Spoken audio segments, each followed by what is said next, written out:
ഒരു ഗ്രാമത്തിൽ അനു എന്നു പേരുള്ള ഒരു ആൺകുട്ടി അവന്റെ സ്നേഹനിധികളായ മുത്തശ്ശനും മുത്തശ്ശിയും കൂടെ താമസിച്ചിരുന്നു. എല്ലാ ദിവസവും രാവിലെ അടുക്കളയിൽ മുത്തശ്ശി മൂളുന്ന ശബ്ദം കേട്ടാണ് അനു ഉണരുക. അവൻകിഷ്ടമുള്ള രീതിയിൽ ചൂടുള്ള റൊട്ടിയും മൃദുവായ ഇഡ്ഡലിയും അവർ ഉണ്ടാക്കി. പ്രഭാത ഭക്ഷണത്തിന് ശേഷം അവർ വിനോദം ആരംഭിക്കും.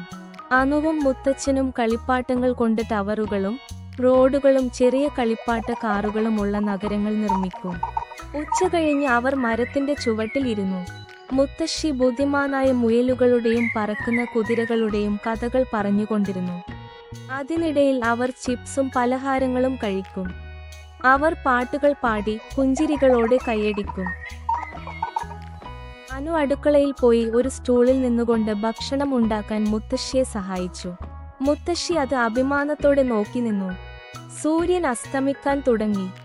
അവർ എല്ലാവരും കുശലങ്ങൾ പറഞ്ഞു ഒരുമിച്ച് ഭക്ഷണം കഴിച്ചു. രാത്രിയിൽ അവർ മൂവരും മൃദുവായ ഒരു മെത്തയിൽ ചുരുണ്ടുകൂടി. വീട് ചെറുതായിരുന്നെങ്കിലും അവരുടെ ഹൃദയങ്ങൾ വലുതായിരുന്നു.